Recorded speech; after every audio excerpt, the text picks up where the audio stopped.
अस्सलाम वालेकुम स्टूडेंट्स, कैसे हैं आप लोग? उम्मीद है आप सब खैरियत से होंगे। आई am Saeeda Kamna Nadeem, I am a biology teacher for class 9th। Students, आज जो टॉपिक हम स्टडी करने जा रहे हैं वो है मसल टिश्यू।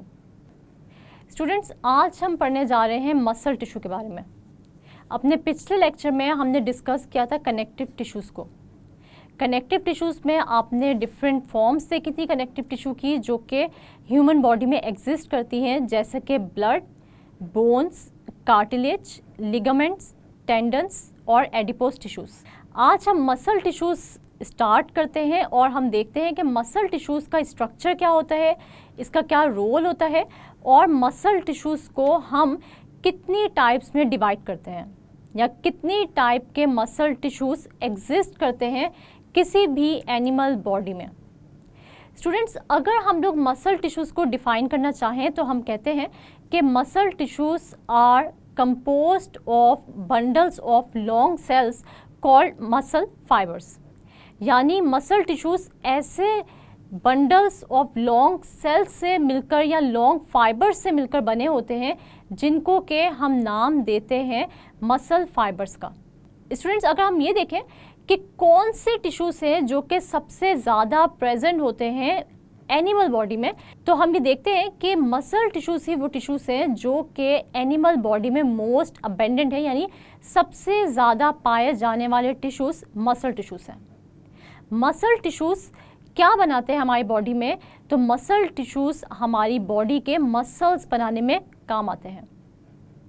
हम ये देखते हैं कि मसल टिश्यूज़ 3 मेन टाइप्स में डिवाइड किए जाते हैं, जैसे कि स्केलेटल मसल्स, कार्डियक मसल्स और स्मूथ मसल्स।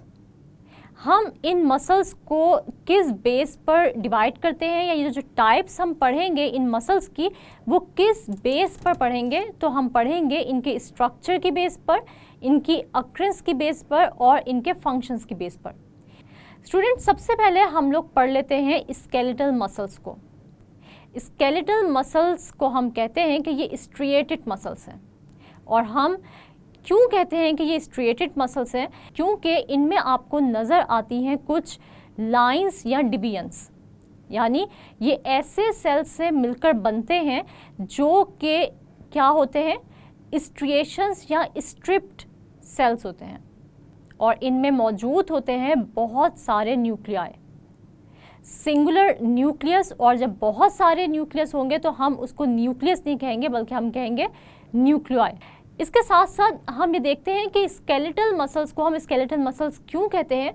क्योंकि हमारा स्केलेटल सिस्टम इन मसल्स से ही मिलकर बनता है। यानी जिस तरह हमने अपने स्केलेटल सिस्टम में बोन्स, कार्टिलेज, लिगामेंट्स और टेंडन्स देखे, इसी तरह अगर हम ये कहें कि मसल्स के बगैर स्केलेटल सिस्टम एग्जिस्ट कर ही नहीं सकता, तो ये बात गलत नहीं है।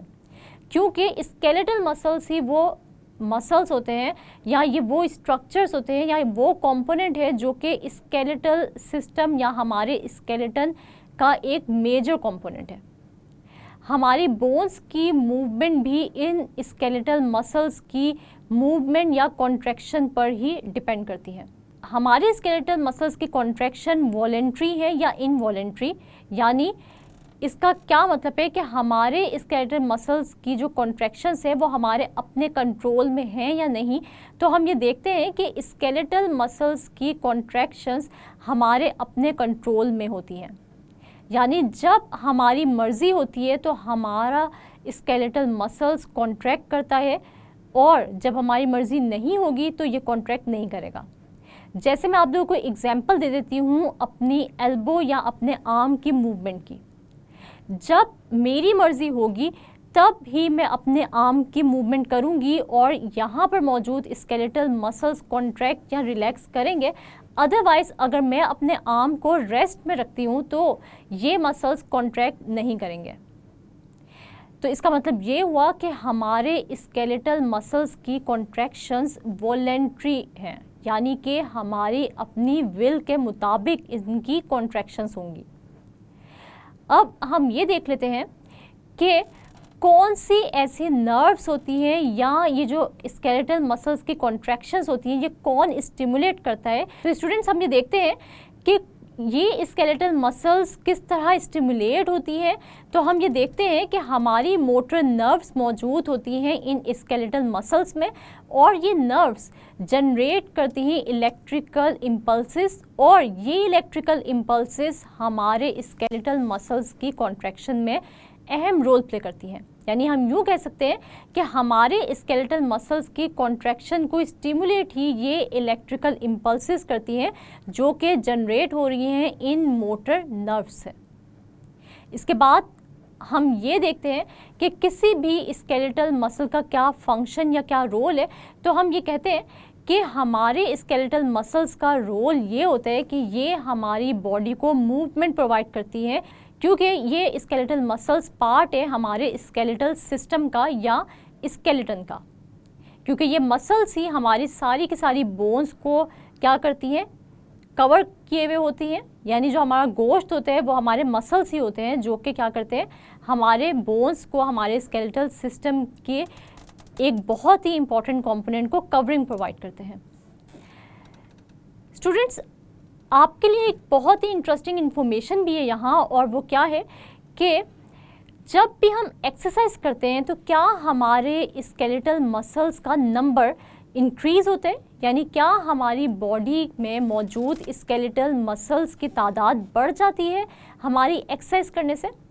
तो ऐसा नहीं होता है स्टूडेंट्स, क्योंकि हम देखते हैं कि एक्सरसाइज कभी भी स्केलेटल मसल्स की तादाद को नहीं बढ़ाती बल्कि उसके साइज़ को एनलार्ज करती है। इसके बाद हम पढ़ लेते हैं स्मूथ मसल्स को। अगर हम स्मूथ मसल्स की बात करें तो ये वो मसल्स होते हैं जो कि नॉन स्ट्रिएटेड होते हैं, यानी ये स्ट्रिप्ड नहीं होते। आपको यहाँ पर स्मूथ मसल्स में किसी किस्म की डिवीजन्स नज़र नहीं आती, और हर सेल स्मूथ मसल का एक सिंगल न्यूक्लियस रखता है। स्टूडेंट्स, स्मूथ मसल्स की अगर हम अक्रेंस देखें कि ये कौन से ऑर्गन्स में प्रेजेंट होते हैं, तो हम ये देखते हैं कि ये हमारी एलिमेंट्री कैनाल में प्रेजेंट होते हैं। स्मूथ मसल्स हमारे बहुत सारे ऑर्गन्स की लाइनिंग भी बनाते हैं, यानी हमारे बहुत सारे जो ऑर्गन्स होते हैं वो स्मूथ मसल्स से ही बनते हैं। जिस तरह हम एग्जांपल ले लेते हैं अपने स्टमक की, अपने यूट्रस की, या फिर और भी बहुत सारे ऑर्गन्स की जो कि बने हुए हैं इन स्मूथ मसल से ही। ये स्मूथ मसल्स क्या फंक्शन परफॉर्म करते हैं इन ऑर्गन्स में, तो हम ये देखते हैं कि ये स्मूथ मसल्स प्रोवाइड करते हैं इन ऑर्गन्स को कॉन्ट्रैक्शन, और इन स्मूथ मसल्स की कॉन्ट्रैक्शन से, जैसे मैं आप लोगों को एक एग्जांपल अगर दूँ स्टमक की, तो ये स्मूथ मसल्स अगर कॉन्ट्रैक्ट और रिलैक्स नहीं होंगे तो क्या हमारा फूड डिफरेंट एंजाइम्स के साथ मिक्सअप हो सकता है या डाइजेशन उसकी हो सकती है? तो ऐसा नहीं पॉसिबल। हमारी पूरी की पूरी alimentary canal he in smooth muscle से बनी हुई है। हम देखते हैं कि जब ये स्मूथ मसल्स कॉन्ट्रैक्ट करते हैं तो हमारा फूड मूव करता है towards different parts of the alimentary canal, और साथ ही साथ जब ये स्मूथ मसल्स कॉन्ट्रैक्ट और रिलैक्स करेंगे तो इन ऑर्गन्स में जो कि डाइजेशन से रिलेटेड है, इन ऑर्गन्स में मौजूद फूड मिक्सअप होगा एंजाइम्स के साथ, और इस तरह जब ये अच्छे तरीके से मिक्सअप होगा एंजाइम्स के साथ तो इनकी डाइजेशन भी, यानी हमारे फूड की डाइजेशन भी क्या हो जाएगी, आसान हो जाएगी। जैसे मैंने आप लोगों को एग्जांपल दी स्टमक की, कि स्टमक भी स्मूथ मसल से ही बना होता है, और जब ये स्मूथ मसल्स स्टमक के कॉन्ट्रैक्ट और रिलैक्स करते हैं तो हमारा फूड ना सिर्फ स्मॉल पीसेस में कन्वर्ट हो जाता है, यानी ग्राइंडिंग होती है इस फूड की, बल्कि ये जो फूड है ये डाइजेस्टिव एंजाइम्स के साथ अच्छे तरीके से मिक्सअप होता है, और हमारे फूड की डाइजेशन बहुत ही ईजी हो जाती है। स्टूडेंट्स, अब हम ये देख लेते हैं कि क्या ये जो कॉन्ट्रैक्शन है इन स्मूथ मसल्स की ये वॉलेंट्री है या इनवॉलेंट्री, यानी ये हमारे अपने कंट्रोल में है या फिर ये हमारे अपने कंट्रोल में नहीं है। तो हम ये कहते हैं कि ये जो कॉन्ट्रैक्शन है स्मूथ मसल्स की ये इनवॉलेंट्री नेचर है, यानी हम अपनी मर्ज़ी से किसी भी ऑर्गन में मौजूद स्मूथ मसल्स को कॉन्ट्रैक्ट नहीं करा सकते, क्योंकि हम ये देखते हैं कि अगर मैं आप लोगों को डाइजेशन की एग्जांपल दूं तो क्या आप अपनी मर्जी से एलिमेंट्री कैनाल में मौजूद स्मूथ मसल्स को कॉन्ट्रैक्ट करवा सकते हैं? यहाँ पे मैं यूँ कहूँ कि स्टमक की ही अगर हम एग्जांपल ले लें तो क्या स्टमक में मौजूद स्मूथ मसल्स को आप अपनी मर्जी से कॉन्ट्रैक्ट और रिलैक्स कर सकते हैं? तो ऐसा नहीं पॉसिबल। तो इसका मतलब ये हुआ कि स्मूथ मसल्स की जो कॉन्ट्रैक्शन और रिलैक्सेशन है वो है इनवॉलेंट्री, यानी अपनी मर्जी से इनकी कॉन्ट्रैक्शन और रिलैक्सेशन होती है।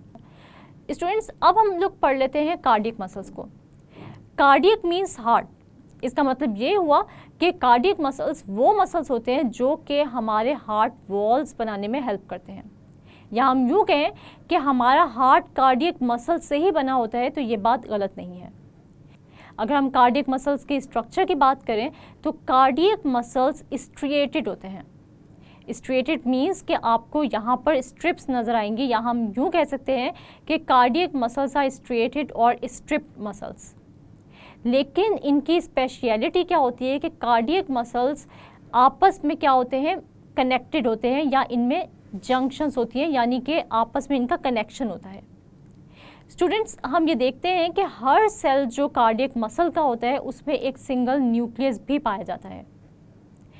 कार्डियक मसल्स की अगर हम इम्पोर्टेंस देखें तो अगर हम ये कहें कि कार्डियक मसल वो मसल्स हैं जिन पर हमारी पूरी की पूरी लाइफ डिपेंड करती है, तो ये बात गलत नहीं है, क्योंकि हमारा हार्ट हमारा मेन ऑर्गन है, और अगर किसी वक्त भी हमारे कार्डियक मसल्स कॉन्ट्रैक्ट और रिलैक्स करना बंद कर दें तो हमारी हार्ट की पंपिंग या हमारी जो हार्ट बीट की प्रोडक्शन है वो बंद हो जाएगी और हमारी ज़िंदगी भी ख़त्म हो जाएगी। तो हम ये कहते हैं कि कार्डियक मसल्स बहुत ही इम्पॉर्टेंट मसल्स हैं, क्योंकि ये हमारे हार्ट मसल्स हैं, और हार्ट वो ऑर्गन है जिसकी वजह से हमारे पूरे के पूरे बॉडी को ब्लड सर्कुलेट हो रहा है, और हम जिंदा भी इस हार्ट की वजह से ही हैं। तो इसका मतलब ये हुआ कि कार्डियक मसल्स का फंक्शन क्या हुआ, इसका फंक्शन हुआ प्रोडक्शन ऑफ हार्ट बीट, यानी हार्ट की पंपिंग इन कार्डियक मसल्स से ही हो रही है। अब ये कॉन्ट्रैक्शन जो कार्डियक मसल्स की है ये वॉलेंट्री है या इनवॉलेंट्री, यानी ये हमारे अपने कंट्रोल में है या ये हमारे अपने कंट्रोल में नहीं है। तो स्टूडेंट्स, हम ये देखते हैं कि कार्डियक मसल्स की कॉन्ट्रैक्शन इनवॉलेंट्री है, यानी हमारा हार्ट यानी इसके मसल्स अपनी मर्जी से क्या करते हैं, कॉन्ट्रैक्ट और रिलैक्स होते हैं। ये या इसकी कॉन्ट्रैक्शन यानी हमारे हार्ट की हार्ट बीट और इन मसल्स की कॉन्ट्रैक्शन जो है वो हमारे अपने कंट्रोल में नहीं होती, तो हम ये कहते हैं कि ये इनवॉलेंट्री इनएक्शन है। स्टूडेंट्स, आज हमने पढ़े मसल टिश्यू, और मसल टिश्यूज़ की डिफरेंट टाइप्स हमने पढ़ी, जैसे कि स्केलेटल मसल्स, कार्डियक मसल्स और स्मूथ मसल्स। अब आपको ये टॉपिक समझ आया या नहीं, इसका अंदाज़ा मुझे होगा एक छोटे से क्विज से। तो मैं आप लोगों से एक छोटा सा क्विज ले लेती हूँ, जिसमें मैं आप लोगों से कुछ शॉर्ट क्वेश्चंस करूँगी, लॉन्ग क्वेश्चन करूँगी, और आपको बताऊँगी कि आप ये क्वेश्चंस किस तरह अटेम्प्ट कर सकते हैं। तो सबसे पहला जो क्वेश्चन है मेरे पास आप लोगों के लिए वो क्या है, डिफाइन मसल फाइबर्स।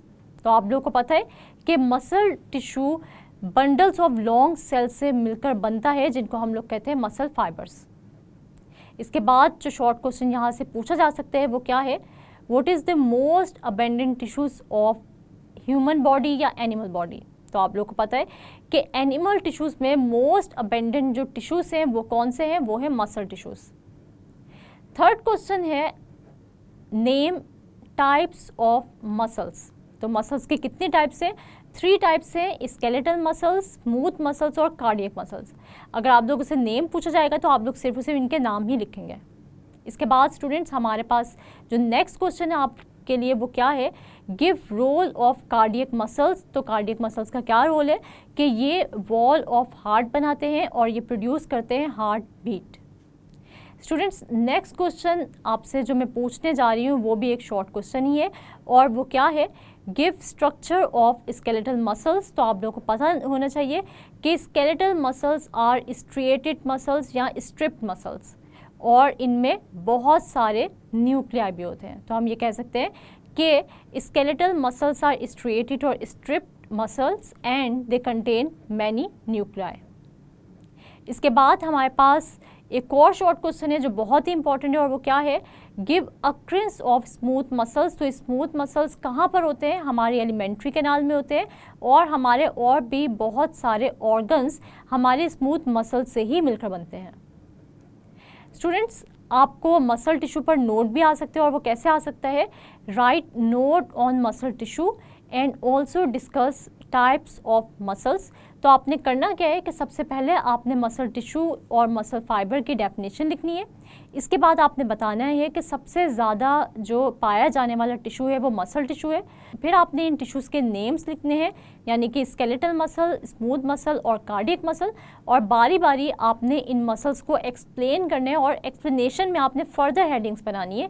जैसे कि मैं आपको एक एग्जांपल देती हूँ स्केलेटल मसल की, तो आपने सबसे पहले स्केलेटल मसल की डेफिनेशन लिखनी है, इसका स्ट्रक्चर डिस्कस करना है, इसकी अक्रेंस की हेडिंग बनानी है और लास्ट पर आपने इसका रोल या फंक्शन की हेडिंग बनानी है। इसी तरह स्मूथ मसल्स और कार्डियक मसल्स को भी आप इसी तरह हेडिंग्स बना के डिस्कस करेंगे। और फिर आप मसल जो डिफरेंट टाइप्स है मसल्स की, इनकी डायग्राम्स ड्रॉ करेंगे पेन से और इनको प्रॉपरली लेबल भी करेंगे।